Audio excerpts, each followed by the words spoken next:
Drinking I call it. whiskey. Wasky. Wasky. Wasky. The Wasky brand. I don't know what the fuck's going on. I don't know either. It's time for Bourbon with Friends, the bourbon podcast that never takes itself too seriously. Pull up a chair, grab a glass, and remember, a bourbon with friends can change the world. Here we go.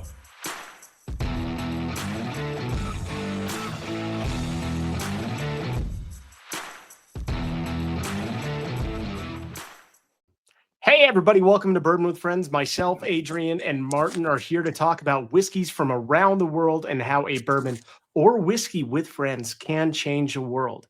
How was your guys' weekend? Even though we had a short one and just did a podcast, but 2 days ago, 1 day ago, 2 days ago.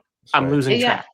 You guys did. That was my first one where I couldn't be there for it, and I was sad. I mean, when people listen to it, though, they obviously will hear Joe's very lively, springy voice. So thank you so much, Joe, for stepping in on that. I had a little doggy emergency, so he's all good. For those who know about Franco, he is fine. But yeah, my weekend was wild, but I did have a bright side to it. I did get to see this shining face up in my right hand corner, Adrian. I got to hang out with her at up in Three Oaks, Michigan, at Journeyman Distillery, and then we drank some beers at a church. I know how that sounds. It's a place called Beer Church, and it's actually a church that was turned into a brewery. So I wasn't just going into random churches drinking beer, but I would do that. So I would do that. Place. It's a really cool place. I enjoy it. Good beer. Cool place, yeah. Good beer. That's not sacrilegious at all. Thank you, Martin. They do have a beer called Pontius Pilate, and that's one I usually go with. You know what I mean? So they do. They have a Judas too. You know, they have a Judas. So the guys stitched them up to the Romans and everything. So they just name it after a whole bunch of obviously church related things. But it's a really cool place. Good beer, good food. Good subject to change. Yeah, I can pivot, baby. I'm like Jeremy Piven. But yeah, good weekend, Brian. How about you, man? You're recovering still, right? I'm still recovering. I'm doing good. Slow and steady. No more meds. So just all about. I guess whiskey's a med. Back in the day, it was. Well, technically, it's still medicinal. You can actually get prescribed alcohol. Sorry, I've got to Google Fun something fact. real quick. How do I get to prescribe whiskey? No, that's good. That's good to hear, man. I'm glad it is. I know it's a little bit of a recovery, but good to see you as well, my friend. Hope you're feeling good. It's a new day. It's also a new dawn. So that's pretty good. Good job. See how I do these things? Yeah. I don't skip a beat. You are slick. That wasn't terrible.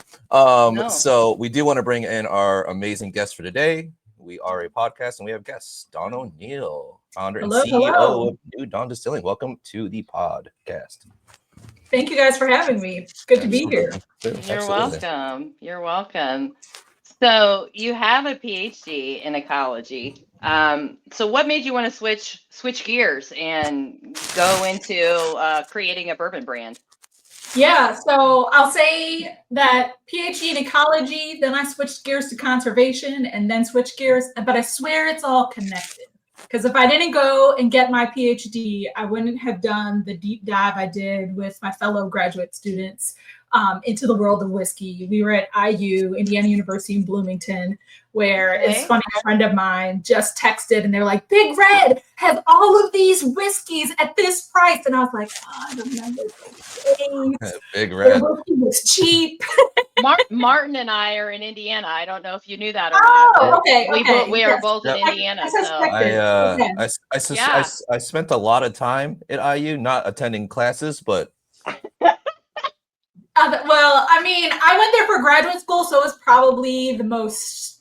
I'll take that back. I was more studious as a undergrad, and then I went to IU, and my roommate, my first 2 years, he did his undergrad there. I was introduced to tailgating, like I was like, what is this madness? I was the one who was like, it is 6 o'clock in the morning here. I will not be drinking beer. I will be drinking mimosas. So I brought mimosas to tailgate. That was my thing.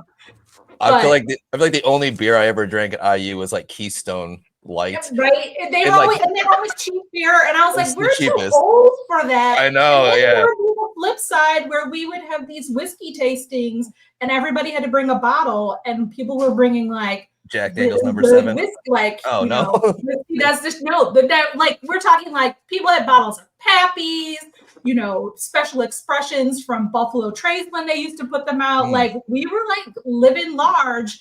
I don't know how. I don't know who was doing what, but we had some really nice tastings, and that just put me on the path. And then I got into conservation, and I was like saving the environment, so we can drink more whiskey. And then I guess a year and a half ago, I was like, let me actually do that. I think that I can do better from a conservation standpoint, actually connecting for people real clearly. If you want to drink good whiskey, you really need to, be saving the environment. We need that water. We need those grains. We need that oak. Or even if we decide to go off on another tree, like we need all of those things. My thing is I don't like bathtub. I only recently got into gin, so I don't want bathtub gin. You can keep that. I will keep my Oh, I like you so much. I'm not even sure I want gin, but I'm working on it. Gin's tough. It was a long road. And you want to know where I started? Gin aged in bourbon barrels. That was my gateway. Gin in bourbon barrels. And I was like, okay, I can get behind this, and slowly but surely. But up until then, I was like, gin makes me frown. Why would I drink that? It does, yeah. It makes me sad too. I got tricked one time by a distillery in Colorado because I was doing a flight. It was after a tour, and he put something down. He's like, "What do you think this is?" I'm like, "Well, it's not whiskey." I'm like, "But there's something whiskey about it." And then he pulls out the bottle, and it was their version of something that was called Ginski. So it was a blend of gin and whiskey. And I was like, "Never give me that again." That sounds no. I would be like, moonshine, okay, but no. Yeah, I wasn't into it, and I've never had it again. And I think my life has been better because of that. Yes, I could see how that would turn you off completely. Yeah, it did. Never again. So you kind of alluded even a little bit to some of like the big names, right?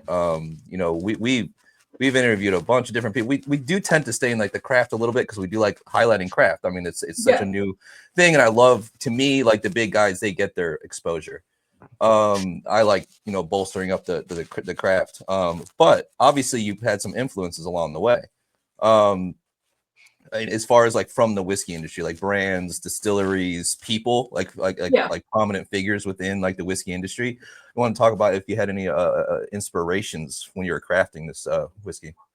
Well, I will definitely say I thought a lot about, and I'm terrible with names. We'll just say that up front.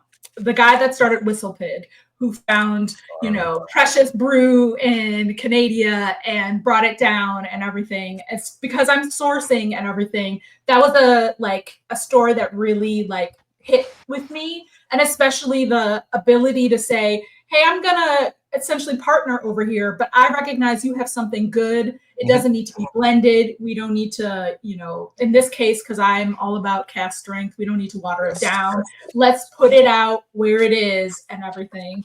And I've said before, it's like, I just want people to try Black Lady's palate. Like, I taste it, I pull out different things than probably you will. We'll have some similarities, obviously, but like that's where I think the key is. And so there are a lot of people who are sourcing. I am in awe of barrel spirits, barrel bourbon and everything. Blending and sourcing. I wish they'd be a little more transparent about where, because my thing is those small craft distilleries can't exist unless we're telling them, hey, I'm sourcing from Alton Distillery. They're a small upstate New York distillery and everything. And I'm super proud to be connected to them and to be supporting them on their journey. Just that they have taught me so much as I have jumped into this world of whiskey and bourbons. No, I love that. And the transparency is it. I mean, I know for me personally, that makes or breaks a bottle. If I pick up something in a store, at this point, not when I was first doing it, But like at this point, like if I don't see full transparency, like where stuff is, I don't care if something's sourced. I'll still, right. to me, You just want to know. I just want to know that it's sourced. I Yeah. agree with you, because when I was started out and it was like the big brands, and then you ease into your craft brands, and then suddenly you find out everybody's at MGP, and you just want to know that. That's it. That's it. all you want to know. Like, you just want to know up front. That's where you're getting your juice. Having now gone through the process of like having multiple samples of things sent to me and picking and choosing, I get that just because it's coming from MGP doesn't mean that it's crap. They have really great stuff and everything. And so it's like, you just need to know. You just want to know, though, that's where it's coming from, that it's like not the difference between, and I guess I'll say, I have huge respect for the people who are able to build the capital, start an entire distillery, and continue to invest. Like, those people deserve to be elevated in all of this. And if I can help them with my sourcing, because I have, essentially a short attention span, and I want to be able to say, let's do this one and let's do this one, then great. But I totally want to be able to hold you up from the beginning and say, these people are helping me. Yeah. It's I mean, I think the only reason I can think anybody doesn't do it, obviously, it could be label, creation. It just could be them feeling like there's a negative stigma behind sourcing. Just like there was a negative thing for a while that blended whiskey was less than than single. Like, I mean, it's definitely something I feel like some people are just like, oh, I don't want to tell them the sourcing but no, just tell us. MGP is massive. And the amount of barrels that they have tucked away, like, it's always going to be a bunch of different profiles. And to me, that's still interesting. It doesn't matter if they're a mass producer or something that people source from. I just want to know, and then that way I can make the decision: is this a whiskey I want to pursue? So I really respect that. I really respect that you have that mindset. That's really awesome. Well, even with that, I mean, you're going off a bunch of different routes, right? So right now you have 2 products out. You have a 6-year bourbon, which is at 58.6. Oh man, I almost got it. 58.4. I was close. Yes. And both of them are at 58.4. Is that correct? Yep, that's correct. They're both cast strength. These 2 are out of the same distillery, out of Alton Distillery. Perfect. I really like what they are doing with their bourbons. I like the fact, I mean, the other thing is, when I tasted this, I was shocked to discover that it was, because I got all these bottles, had put them together for a blind tasting, and I was shocked to be like, wait, this is the New York? And how is it so dark? I'm so confused. I was like convinced it was something that was coming out of Kentucky. So for me, there was that aspect of, hey, this is coming out of New York. They are using New York water, which I always like to say, because Kentucky's all about their water, and Tennessee about their charcoal. And I'm like, look, this is the place of bagels, and they can also make some good whiskey. That is true. That they make fantastic bagels and lox. Yeah, they have good water in New York too. For they sure. do, yeah. There was a place in Los Angeles when I was living there. They were on Fairfax, and they were a bagel joint, and they were owned by people from New York, and they used to ship in water from New York to actually make their bagels and their lox and like everything else they did there. So yeah, there is definitely something to that. Obviously, it makes sense because you don't want to use the LA water. I wouldn't use LA water. But then you'll have to explain to me. I grew up in Cleveland, and that was the rumor I heard too for this local bagel shop, that they ship the water in from New York. And I was like, really? I mean, well, maybe I understand, because the Cuyahoga did catch on fire at one point in time. So maybe you're right. Maybe that's why you do it. Yeah. I mean, LA. There's like Italian places who do the same thing, that like they'll bring in certain things for like their food. Like even they feel like that changes a little bit. So it's just like legit. There's a Saforno in Boulder, Brian. You might know that Italian spot. Fantastic little Italian spot. And it's been a while, but yeah. It's been great place. But they bring in water from Sicily. So it's wild, like what they'll do. Yeah. But I mean, it makes a difference, because I gotta say it's memorable, and I remember it. I just brought it up now. So obviously it's, you know what I mean? I remember it. So they're doing something over there. Martin, I would clap my hands for you, but I'm not going to. It was okay. good. I know you can't. That was funny. You gotta do the snap. Yeah, you gotta snap.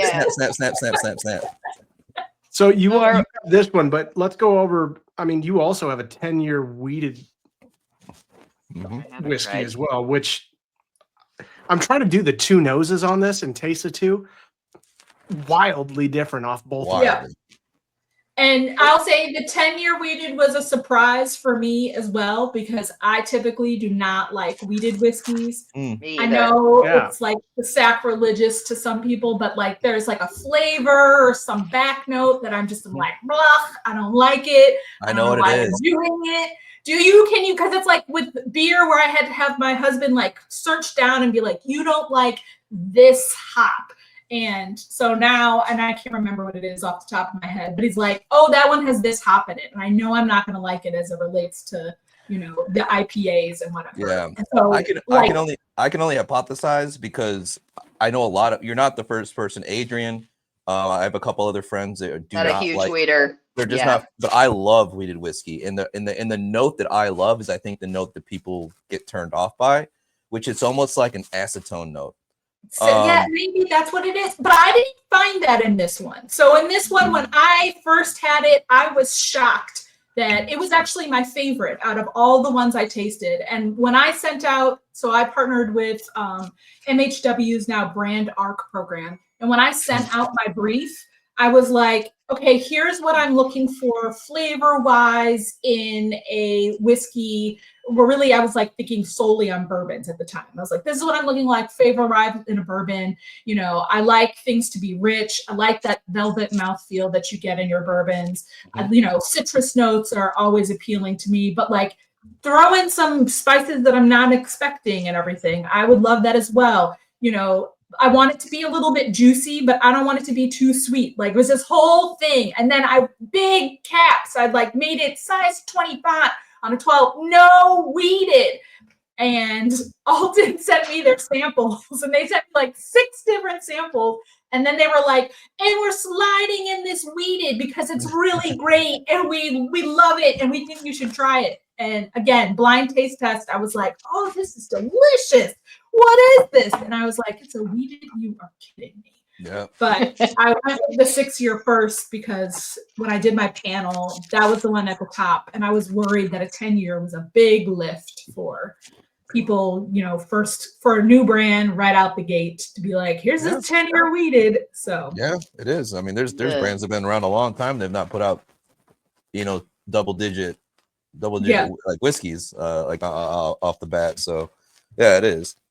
I will say I do get that note, but again, I like it. But it's also subtle, and there's a balance to it. And I think when we talk anything whiskey, balance. It does have a really nice like lingering finish. It's kind of like at the back of the palate, not necessarily here, but kind of at the back. It's really nice. Yeah, I've been doing this research on super tasting, which has gotten me into the difference between men and women. And you are probably the first person who also, well, I should say, the first person I've done a podcast with and everything, which I think makes you the first woman who's tried the 10-year. And the same person, the thing where that lingering mouthfeel, for me, there's like that heat and everything, and it just lingers. But then it fades, and it's not like it's not ridiculous. It's not obnoxious at all. Yes, exactly. Very nice. I love that. Yay! I feel like it's something I'm gonna highlight, and the ladies are gonna find. I'll tell you though, this bourbon, this is me all day, every day. She is. Yes. I mean, she has, I will say, ruined me. And it's true. Like, and I say, especially if I'm trying to drink things and cocktails and whatever, I prefer to drink my bourbon neat. But like, if I'm out on the town and it's like, I'm like, this would be better with some New Dawn bourbon. It has a very like, it gives me a very double oak kind of feel. It's the barrels. They're 25 gallon, number 3 char. And then the cool thing about the sort of process is the first 2 years we keep them at high heat, so we can like pull out. And so it's not double oak, but that high heat I think is playing a role in the oak that's playing around there. But it's not heavy. The color, it's not. Yeah. It's good. Thank you. Really good. Very, very good. I think it's my turn to ask the question next here. Let me get back on track. Is it? Yeah, I think so. Oh, cool. So when you started thinking of New Dawn Distilling, how did you envision putting together sustainability and the environmental piece? Did you have a whole? I do, and I love that you asked that question too, because it's like I will say that I have gotten better at answering that question, because I realized I was like, sustainability, obviously everybody, and then it was like I was talking to, I think it's a woman who was considering, well, I think she still is. She's like a freelancer and she's pitching articles, and she was like asking about the sustainability from the standpoint of like, do I go out with the farmers and do I do that? And I was like, no, I am not the master distiller. I do not have that chemistry, that whatever background. Do I wish that I had done that instead of studying birds? Perhaps.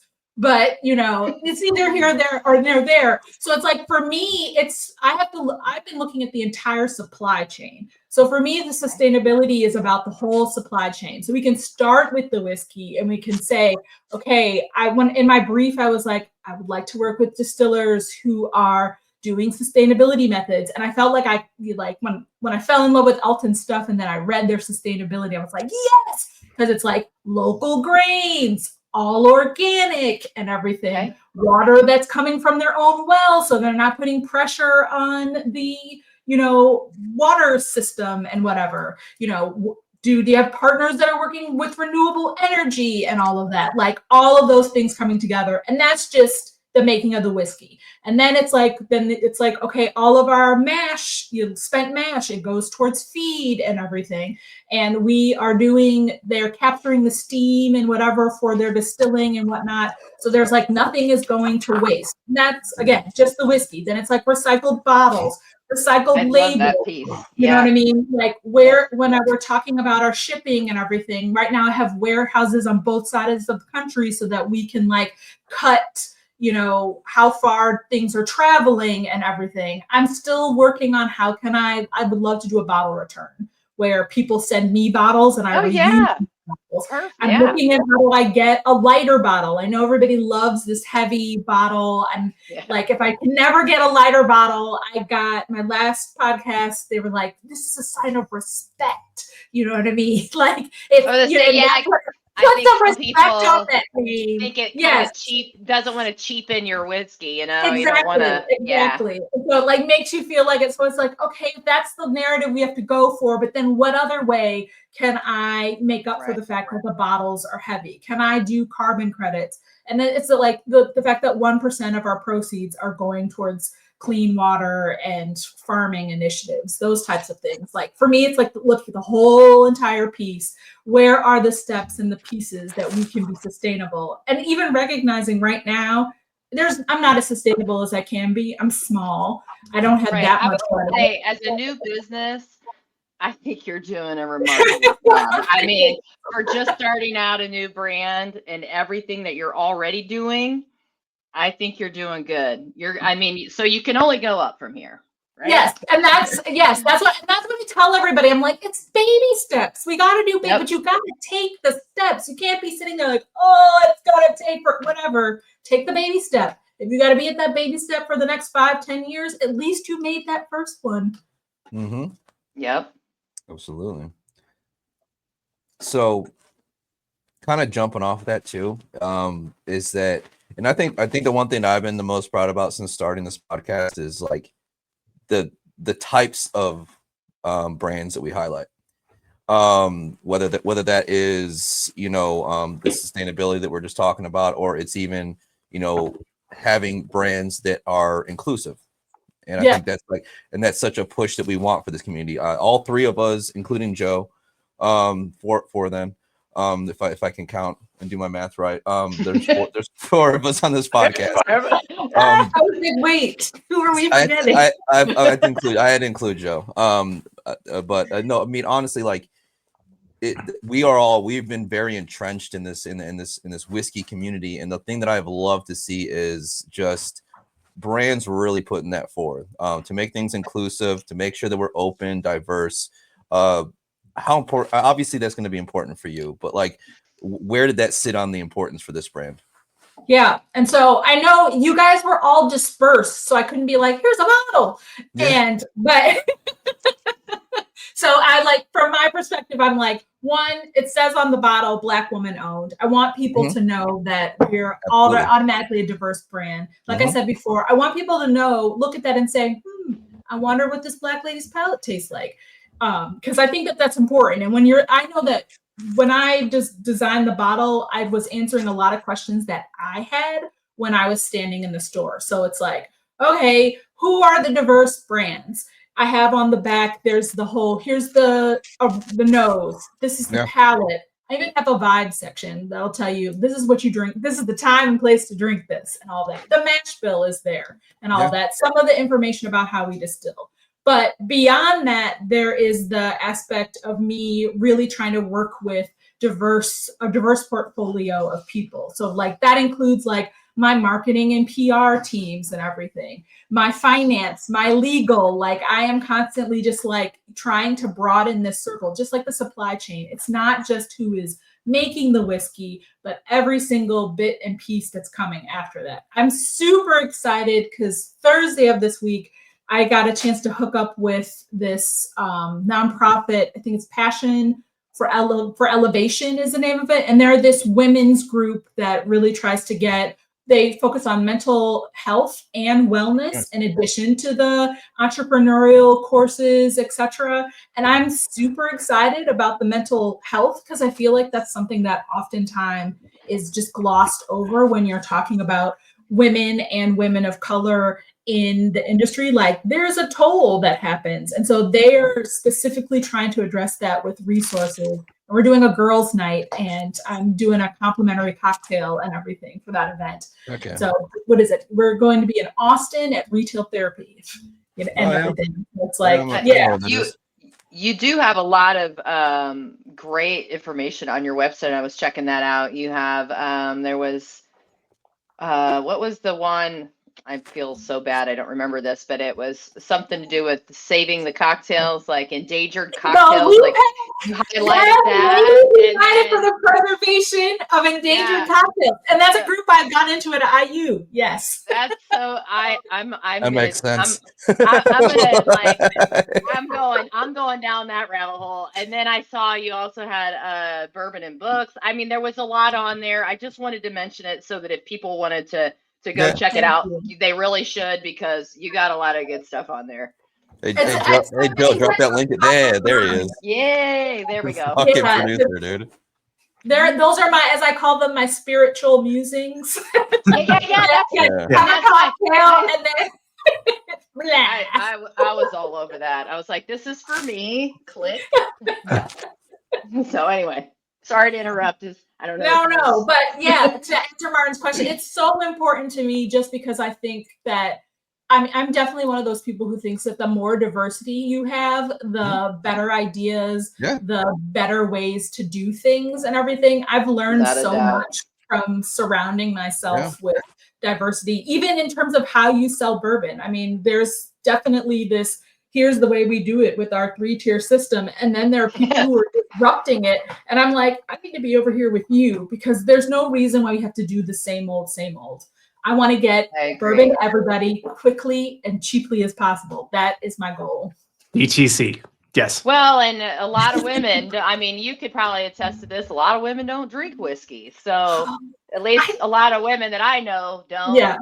So it's a very, and I think they could, I think if they were more open to it, they could. So it's just about finding ways to make it more, I don't know what the word is, but just make it more of a way for other people to try it. Yeah. So, and I think having diversity does that. It's a key, and that's why it's like, I'm going to show up, and it tickles me because I feel like I used I used to think a year and a half ago, I was like, not that many women. And then I keep running into all of these fantastic women, yourself included, who are big, avid whiskey drinkers and everything. And so like, even for this Passion for Elevation event that we're doing, they were like, yeah, and this yoga instructor, she's really into whiskey. And I was like, a whiskey loving yoga instructor? Yeah. Is that even allowed? They do exist. They do. I mean, apparently, I'm so excited to meet her. That is pretty cool. I will say that. They're few and far between, but they exist. Yes, they exist. They end up hurting your joints. But whiskey makes it feel better. Right? Exactly. Yes. You said it was medicinal. You do the yoga and you have the whiskey. You don't even notice. Full circle. We just went. This is why I had to have surgery, I'm You guessing. know what I was gonna say? I was gonna say, like, I've had a couple of people trying to convince me to do yoga recently, but I don't know if they know that all they have to say is there be whiskey there too. I would be like, okay, because every time it's always been like, let's go do yoga. I'm like, nah. But if they just added that little piece on at the end, there'll be whiskey there. You gotta do. What is it? You do hot yoga, and then I love hot yoga. Rehydrate after Yeah, there's only Yeah. there's only one other thing that would entice me, and that's goat yoga, because goats are adorable, and I would What love about to. Well, yeah, I have a dog. Like I can do yoga with him. Animal yoga. That's cool. Yeah, animal yoga, just general There animal we yoga. go. There we go. Cat yoga wouldn't work out because they would just take over the class. Yeah. Or you wouldn't be able to find them. You did that. They would get distracted somehow. No, that's awesome. I love that so much. That's funny. So, Dawn, as a woman in this field and a woman of color in this field in a traditionally male-dominated area, what are those hurdles or significant hurdles that you have seen that you've broken through those barriers in the spirit industry to show case that you know more, or you're doing this in a different way to make it better? I don't know. I don't know if I would say I have broken in yet, if you will. I guess I'll say that it's like there's already, you could say there's a ceiling that I've burst through and whatever, but there are definitely other aspects that I think are still in place. And I'm just like, with my little chisel, where I'm working on it, if you will. I think that one, having essentially being open to diverse partnerships has made it easier to circumvent hurdles altogether. So it's like every time I have come into I meet some old white guy who is telling me no, and then we'll go around and meet some woman or some person of color who will be like, no, I think we can do that. That has allowed me to essentially be like, we don't have to do things this way. It doesn't have to be that way. No. But I will say, and so it's like, if you were gonna ask me, oh, what advice, I would be like, yeah, be open for the people on the fringes, because that is when you're brand new and starting, and it feels a little bit like in the spirits industry, you got to be quick. And maybe that's everywhere, but I just know my experience, it feels like you got to be quick. Be open to the people on the fringes who are more than willing to help and think outside the box for you than, the traditional pathways. Like, I know that I was super fortunate to meet Ian, who is regular old white guy, but he's also Irish. And so his background, when we had our first interview or meeting together, and it was I was like, and I'm interested in regenerative agriculture. And he was like, I haven't heard a single person use those words since I left Ireland 5 years ago, and all that. And so that immediately put us on the same page of connection. Oh, we're connected. We know, he gets That's me. Awesome. And he has been an amazing partner from that standpoint. But I've met with some other sourcers who were very much like, well, you really should do Kentucky as your first whatever. And they were kind of like, who cares about your brief? These are the people you should be working with. If you should try to get in with these people if you want to be making it. And it's like, well, I mean, that's lovely if you know them and you're a personal friend and they're willing to help me out. But if not, we got to go a different path. And Ian was like, here's all the things. everything is your oyster. I will use my connections on your behalf and everything, and we will make this happen. So I love that. That's awesome. That is. Made I that mean, stuff. so Yeah. if I'm understanding correctly, your first bottle was released on Juneteenth. Yes, the 16th. You're right. So I don't want to make assumptions about why you chose that day or what the significance is. So could you talk about that a little bit? Yeah. So I mean, your assumptions are probably right. So some part of it is because the 6-year, well, I should say this endeavor is in small part a nod to my family. And so my dad is the one who was the whiskey drinker and everything. Awesome. My mother's the one who was from Texas and all of that. And so when I was like trying to figure out when to go, and it was like, okay, June. And I was like, you know what? Juneteenth would be such an honor to be like, hey guys, Martin, get it right.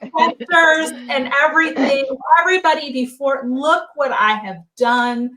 Look what you have made possible for me to quit my job 6 months ago, start a brand new brand, be all like, yeah. And so that was really the big reason. It was such an emotional day for me. Like, we got so much love for our launch day and everything. And it just made it like exactly what I just wanted to be able to honor my parents, honor my history and my ancestors, be like, hey, we are still, despite what might be happening in the world, we are still making progress. We're still moving forward. And it was like, it was just a love letter. That was what it was. It was my love letter. Definitely brings some uniqueness and specialness to it for sure. I love that you said your dad drinks whiskey. That's kind of like, that was my end too. My dad was is a whiskey drinker, so I can relate to that for sure. Isn't it fun though? Now you're like an adult and whatever, and you go home for family gatherings, and you're sitting there with your dad, and you're watching everybody like this. I used to always say, I was like, inside, I'm this old white man, and then I was like, well, I guess I should be saying I'm an old black man. Like, oh. It's something that it's great.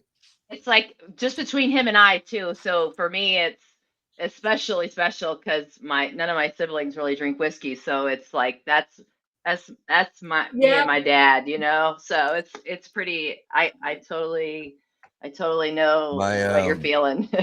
Totally random story, but it's along the same lines. Is on the way back when I left Journeyman, when I saw Adrian this weekend, I called my dad on the way home because it's like a 50-minute drive, and I'm just like, let me burn some time. I'm gonna call the old man.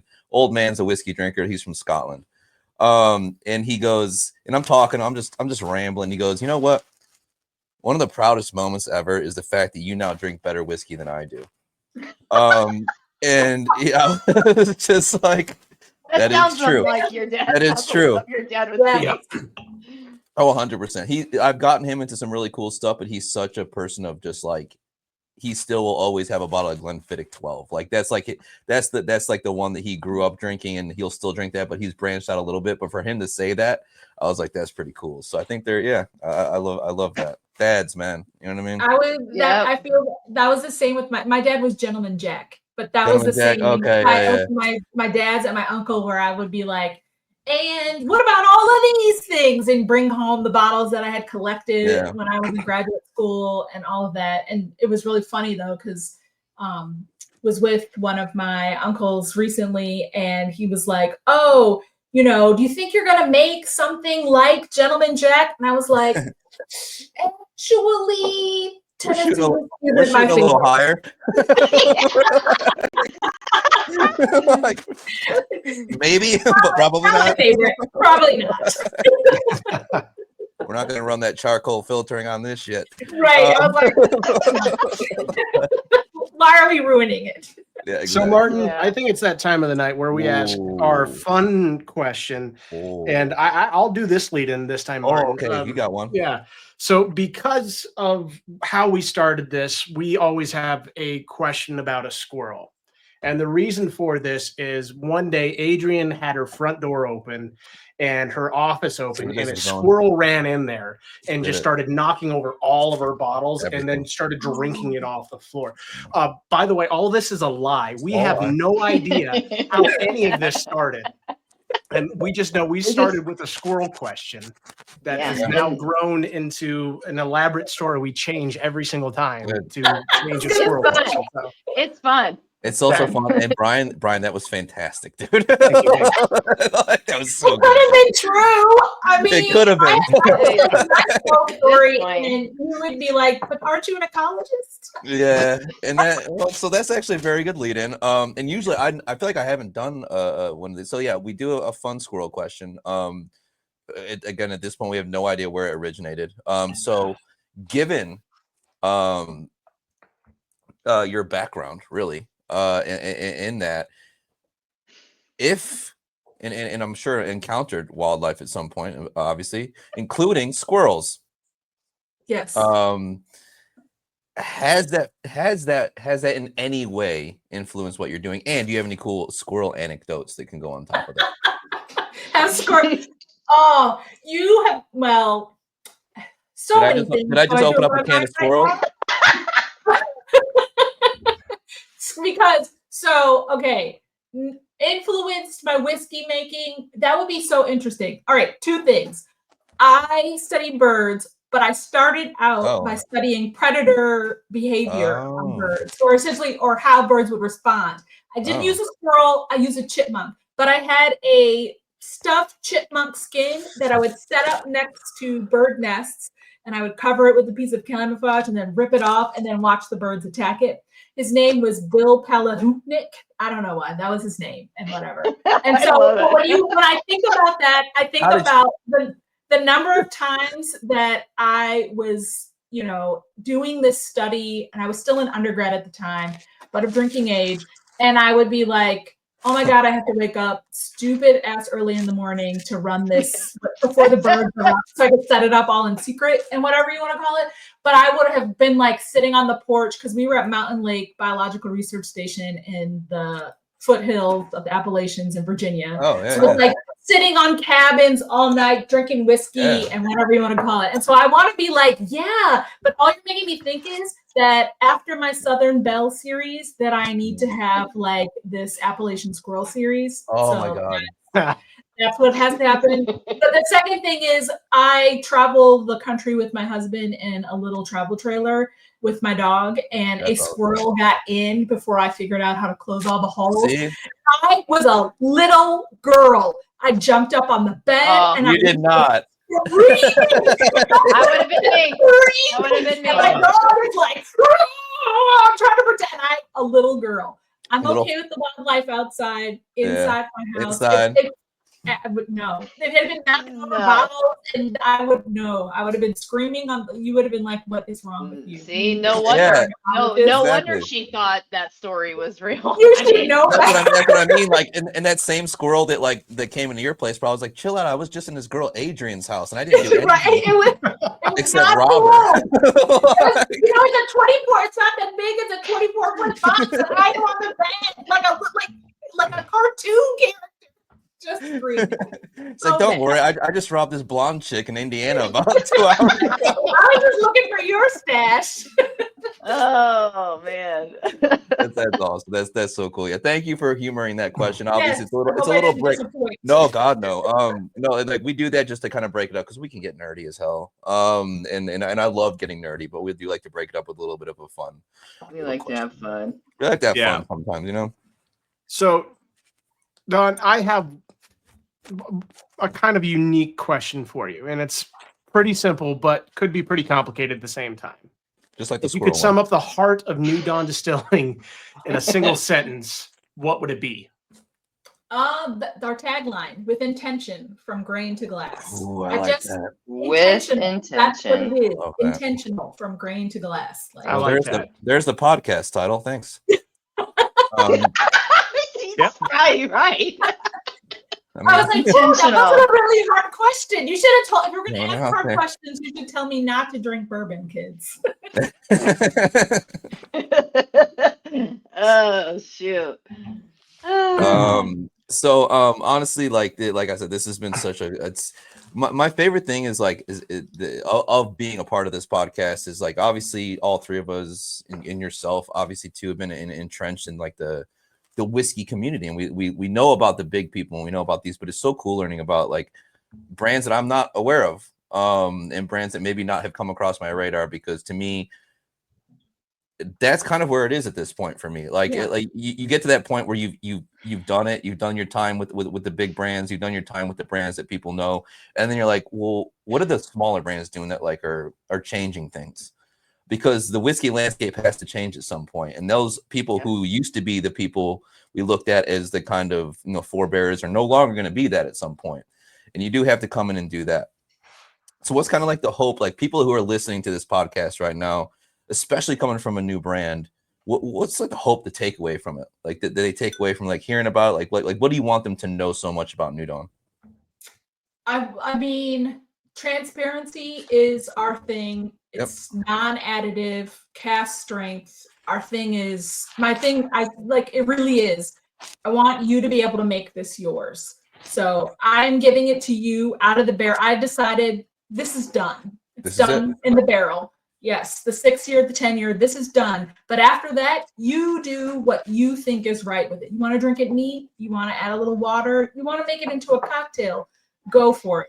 Because I think that's where the future is, where people are able to choose premium quality products and then make them their own. That is the key. We want quality over quantity. And I think that's the part of when you talk about craft distilleries, like not just me, but all the other ones out there, that it's like, we're really just like, we want you to have our bottles, our many different bottles on your shelf, because we want to fit the mood, the taste that you're looking for. We don't want it to be the case that you guys are like, I don't want to say, I guess, I'll say it, like my dad, always reaching for the Gentleman Jack. Same one, like, he never like progressed. That was still his favorite and his go-to.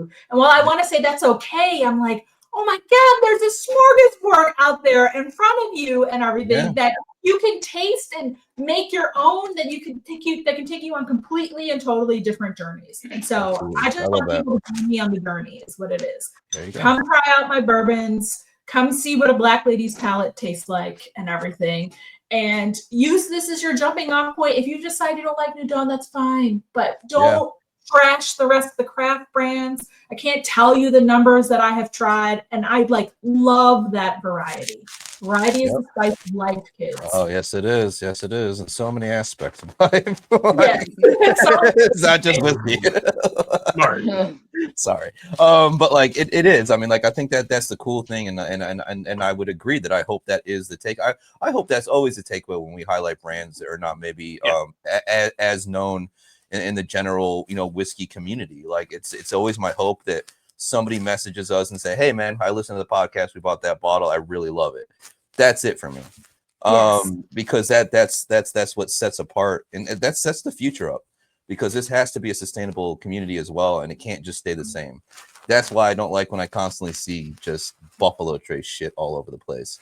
Can you even buy that anymore? Because I feel like you can't find it anywhere. To me, it's like nostalgia. If you will. It kind of like, is. Yeah. I'll probably try it again now and be like, ugh, like Fruity Pebbles, where I was like, I love that. Not anymore. Say, I tried Fruity Pebbles recently, and it's not good. It's not good. It's not. It's not good. Not good. Like, you know how your parents used to be like, back in my day, it tastes like fruit, and that's what I swear. And it did. And now it's chemicals. Exactly.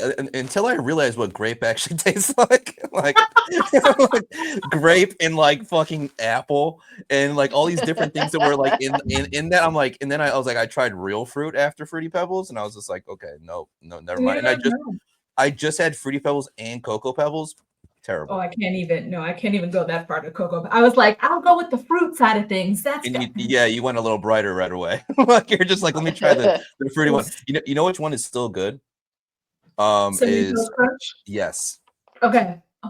That's insane that you said that. It's the only one I can think of, but you can't mess that up. So you can't mess it up. It still scratches the roof of your mouth. It doesn't. That hasn't changed. But it's still very good cereal, and frosted mini wheats. Oh, okay. Still good. Frosted mini wheats are they're still frosty as ever. And I think have fiber, so I can actually eat that one as an old person. You know what I mean? Yeah, Exactly. I can relate. I can relate to that. I thought the same thing. I thought I'd have to turn to Metamucil at some point, but like I was just like, no, I'll just keep. I'll go to good fiber-rich cereal. Don, you're not that much older than us. I don't know. I just turned 45, and I feel like I'm like. I did too. Oh yeah. Me too. Y'all look Literally, dope, like dude. Like a month ago. I turned Right, 45. like February was February. Yeah, I was like, well, okay, I'm old kids, and I'm doing all the old. Dude, Yeah, 45 is the new 25. Oh, please don't tell me that. Yeah, I was at the end of January, but yeah, very close. We're very close birthdays. That's cool. Hell yeah. So, yeah. So the last question that I have, I think that we have. Yes, it's a question that is all of our favorite, and I get to ask it today. I'm glad I get to ask. So we were talking about our dads, but do you have a favorite whiskey memory over the course of your life at any point, or it could be a spirit, any spirit, but we just like to ask if you have some kind of memory that is very near and dear. I have two. I think I have two.